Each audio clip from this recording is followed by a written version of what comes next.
ನಮಸ್ಕಾರ. ನವರಾತ್ರಿ ಹಬ್ಬದ 6ನೇ ದಿನಕ್ಕೆ ನಿಮಗೆಲ್ಲರಿಗೂ ಆತ್ಮೀಯದಂತಹ ಸ್ವಾಗತ. ನಿನ್ನೆಯ ಶುಭ ದಿನದಂದು ದುರ್ಗೆಯ 5ನೇ ರೂಪವಾದಂತಹ ಸ್ಕಂದಮಾತಾ ದೇವಿಯ ಪೂಜೆಗೆ ಪಾತ್ರರಾಗಿದ್ದೇವೆ. ಇಂದು ದೇವಿಯ 6ನೇ ರೂಪವಾದಂತಹ ಕಾತ್ಯಾಯಿ ದೇವಿಯ ಪೂಜಾ ವಿಧಾನಗಳ ಬಗ್ಗೆ ಮತ್ತು ಪ್ರಿಯವಾದ ಬಣ್ಣ ಮತ್ತು ನೈವೇದ್ಯಗಳ ಬಗ್ಗೆ ವಿವರವಾಗಿ ತಿಳಿಸಿಕೊಡುತ್ತೇನೆ. ಎಲ್ಲರೂ ಈ ವಿಡಿಯೋವನ್ನ ಸಂಪೂರ್ಣವಾಗಿ ನೋಡಿ. ಎಲ್ಲ ನನ್ನ ಚಾನಲ್ಗೆ ಸಬ್ಸ್ಕ್ರೈಬ್ ಆಗಿ. ನವರಾತ್ರಿಯ 6ನೇ ದಿನ ನಾವು ಧೈರ್ಯ, ಶಕ್ತಿ ಮತ್ತು ವಿಜಯದ ಸಂಕೇತವಾದ ಕಾತ್ಯಾಯಿ ದೇವಿಯನ್ನು ಪೂಜಿಸುತ್ತೇವೆ. ಕಾತ್ಯಾಯಿನಿ ಎಂದರೆ ಕತ್ಯಮಹರ್ಷಿಯ ಪುತ್ರಿ ಎಂದರ್ಥ. ಕಾತ್ಯಾಯಿ ದೇವಿಯ ಕಥೆ ಏನಪ್ಪಾ ಅಂತಂದರೆ, ಮಹಿಷಾಸುರನೆಂಬ ರಾಕ್ಷಸನು ದೇವತೆಗಳಿಗೆ ತೊಂದರೆ ಕೊಡುತ್ತಿದ್ದಾಗ ದೇವತೆಗಳು ಬ್ರಹ್ಮ, ವಿಷ್ಣು ಮತ್ತು ಶಿವನನ್ನು ಪ್ರಾರ್ಥಿಸಿದರು.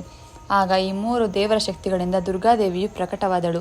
ಈ ದೇವಿಯು ಕತ್ಯಮಹರ್ಷಿಯ ಆಶ್ರಮದಲ್ಲಿ ಜನಿಸಿದ್ದರಿಂದ ಮತ್ತು ಮೊದಲು ಕತ್ಯಮಹರ್ಷಿಯೇ ಆಕೆಯನ್ನು ಪೂಜಿಸಿದ್ದರಿಂದ ಕಾತ್ಯಾಯಿನಿ ಎಂದು ಹೆಸರು ಬಂದಿತು. ಕಾತ್ಯಾಯಿನಿ ದೇವಿಯು ಮಹಿಷಾಸುರನನ್ನು ಸಂಹರಿಸಿದ ದೇವತೆ. ಹಾಗಾಗಿ ಆಕೆಯನ್ನು ಮಹಿಷಾಸುರ ಮರ್ದಿನಿ ಎಂದು ಕರೆಯಲಾಗುತ್ತದೆ.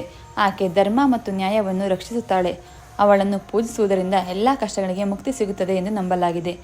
ಕಾತ್ಯಾಯಿನಿ ದೇವಿಯು ಸಿಂಹದ ಮೇಲೆ ಸವಾರಿ ಮಾಡುತ್ತಾಳೆ. 4 ಕೈಗಳನ್ನು ಹೊಂದಿದ್ದು ಕೆಂಪು ಮತ್ತು ಹಳದಿ ಬಣ್ಣದ ವಸ್ತ್ರಗಳನ್ನು ಧರಿಸಿರುತ್ತಾಳೆ.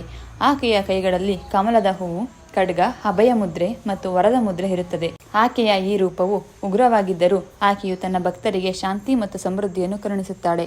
ಈ ದಿನದ ಪೂಜೆಗೆ ಹಳದಿ ಅಥವಾ ಕೆಂಪು ಬಣ್ಣದ ವಸ್ತ್ರಗಳನ್ನು ಧರಿಸುವುದು ಶುಭ. ಕಲಶ ಸ್ಥಾಪನೆಯನ್ನು ಮೊದಲ ದಿನವೇ ಮಾಡಿದ್ದರೂ ಪ್ರತಿದಿನ ಅದರ ಪೂಜೆಯನ್ನು ಮುಂದುವರಿಸಬೇಕು. ನಿಮ್ಮ ಈ ಪೂಜಾ ಮಂದಿರದಲ್ಲಿ ಕಲಶದ ಮುಂದೆ ಕುಳಿತು ದೇವಿಯನ್ನು ಸ್ಮರಿಸಬೇಕು. ಅಖಂಡ ಜ್ಯೋತಿಯು ಉರಿಯುತ್ತಿದೆಯೋ ಎಂದು ಖಚಿತಪಡಿಸಿಕೊಳ್ಳಬೇಕು. ಹೊಸ ದೀಪವನ್ನು ಹಚ್ಚಬೇಕು. ಕೈಯಲ್ಲಿ ಸ್ವಲ್ಪ ಅಕ್ಕಿ, ಹೂವು ಮತ್ತು ನೀರು ತೆಗೆದುಕೊಂಡು, ಇಂದು ನವರಾತ್ರಿಯ 6ನೇ ದಿನ ನಾನು ಕಾತ್ಯಾಯಿ ದೇವಿಯ ಪೂಜೆಯನ್ನು ಮಾಡುತ್ತಿದ್ದೇನೆ.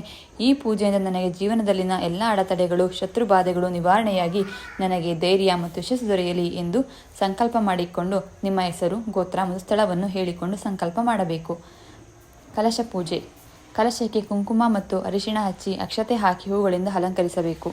ಕಾತ್ಯಾಯಿನಿ ದೇವಿಯ ಪೂಜಾ ವಿಧಿವಿಧಾನ ಏನಪ್ಪಾ ಅಂತಂದರೆ, ದೇವಿಯ ಆಹ್ವಾನೆ ಮತ್ತು ಅಲಂಕಾರ.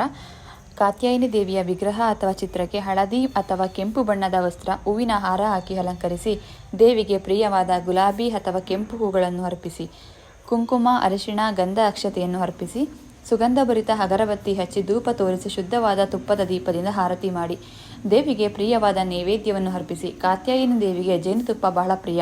ಹಣ್ಣುಗಳು, ಸಿಹಿ ತಿಂಡಿಗಳನ್ನು ನೈವೇದ್ಯವಾಗಿ ಅರ್ಪಿಸಬಹುದು. ಮಂತ್ರ ಜಪವನ್ನು ಮಾಡಬೇಕು 108 ಬಾರಿ. ಓಂ ದೇವಿ ಕಾತ್ಯಾಯಿ ನಮಃ ಅಥವಾ ಚಂದ್ರ ಆಸೋಜ್ವಲಕರ ಶಾರ್ದೂಲ ವರವಾಹನ ಕಾತ್ಯಾಯಿನಿ ಶುಭಂ ದದ್ಯಾದೇವಿ ದಾನವಘಾತಿನಿ ಅಂತ 108 ಬಾರಿ ಜಪವನ್ನು ಮಾಡಬೇಕು. ದೇವಿಯ ಮಹಿಷಾಸುರನನ್ನು ಸಂಹರಿಸಿದ ಕಥೆಯನ್ನು ಸಂಕ್ಷಿಪ್ತವಾಗಿ ಓದಬೇಕು. ಪೂಜೆಯ ಕೊನೆಯಲ್ಲಿ ಕರ್ಪೂರದಿಂದ ಮಂಗಳಾರತಿ ಮಾಡಿ, ಆರತಿ ಮಾಡುವಾಗ ಘಂಟನಾದ ಮಾಡುವುದು ಶುಭ. ಕಾತ್ಯಾಯಿನಿ ಪೂಜೆಯ ಫಲ ಮತ್ತು ಪ್ರಯೋಜನಗಳು. ಕಾತ್ಯಾಯಿ ದೇವಿಯನ್ನು ಪೂಜೆ ಮಾಡುವುದರಿಂದ ಮದುವೆಯಲ್ಲಿನ ಅಡೆತಡೆಗಳು ನಿವಾರಣೆಯಾಗುತ್ತದೆ. ಧೈರ್ಯ ಮತ್ತು ಆತ್ಮವಿಶ್ವಾಸ. ದೇವಿಯು ಧೈರ್ಯ ಮತ್ತು ಆತ್ಮವಿಶ್ವಾಸ, ಯಶಸ್ಸನ್ನು ಕರುಣಿಸುತ್ತಾಳೆ. ಜೀವನದಲ್ಲಿನ ಎಲ್ಲ ನಕಾರಾತ್ಮಕ ಶಕ್ತಿಗಳು ಮತ್ತು ಶತ್ರುಗಳನ್ನು ನಾಶ ಮಾಡಿ ರಕ್ಷಣೆ ನೀಡುತ್ತಾಳೆ. ಗುರುಗ್ರಹದ ಅನುಗ್ರಹ. ಕಾತ್ಯಾಯಿನಿ ದೇವರು ಗುರುಗ್ರಹವನ್ನು ನಿಯಂತ್ರಿಸುತ್ತಾಳೆ ಎಂದು ನಂಬಲಾಗಿದೆ. ಆಕೆಯನ್ನು ಪೂಜಿಸುವುದರಿಂದ ಗುರುಗ್ರಹದ ದುಷ್ಪರಿಣಾಮಗಳು ಕಡಿಮೆಯಾಗುತ್ತದೆ. ಇಂದಿನ ಆಚರಣೆಗಳು ಮತ್ತು ಸಲಹೆಗಳೇನಂತಂದರೆ, ಉಪವಾಸ. ಅನೇಕ ಭಕ್ತರು ಈ ದಿನವೂ ಕೂಡ ಉಪವಾಸ ವ್ರತವನ್ನು ಕೈಗೊಳ್ಳುತ್ತಾರೆ. ಜೇನುತುಪ್ಪ ಸೇವಿಸುವುದು ಅತ್ಯಂತ ಶುಭ. ಸಾತ್ವಿಕ ಆಹಾರವನ್ನು ಸೇವಿಸಬೇಕು. ಸಕಾರಾತ್ಮಕ ಯೋಚನೆಯನ್ನು ಮಾಡಬೇಕು. ಈ ದಿನ ಹಳದಿ ಅಥವಾ ಕೆಂಪು ಬಣ್ಣದ ವಸ್ತ್ರವನ್ನು ಧರಿಸುವುದು ಶುಭ ಎಂದು ಹೇಳಲಾಗಿದೆ. ಈ ರೀತಿ ನಾವು ಕಾತ್ಯಾಯಿನಿ ದೇವಿಯನ್ನು ಪೂಜಿಸಬೇಕು. ಕಾತ್ಯಾಯಿನಿ ಪೂಜೆಗೆ ಪಾತ್ರರಾಗಿ ನಿಮ್ಮ ಜೀವನದಲ್ಲಿ ಸುಖ ಶಾಂತಿ ನೆಲೆಸಲಿ ಎಂದು ನಾನು ಆ ದೇವರಲ್ಲಿ ಪ್ರಾರ್ಥಿಸುತ್ತೇನೆ. ನಾಳೆ ನವರಾತ್ರಿಯ 7ನೇ ದಿನ ದುರ್ಗೆಯ 7ನೇ ರೂಪವಾದಂತಹ ಕಾಳರಾತ್ರಿ ದೇವಿಯ ಪೂಜೆ ವಿಧಿವಿಧಾನಗಳೊಂದಿಗೆ ನಾನು ನಿಮ್ಮನ್ನು ಮತ್ತೆ ಭೇಟಿಯಾಗುತ್ತೇನೆ. ಅಲ್ಲಿಯವರೆಗೆಲ್ಲರೂ ಶುಭವಾಗಲಿ. ಧನ್ಯವಾದ.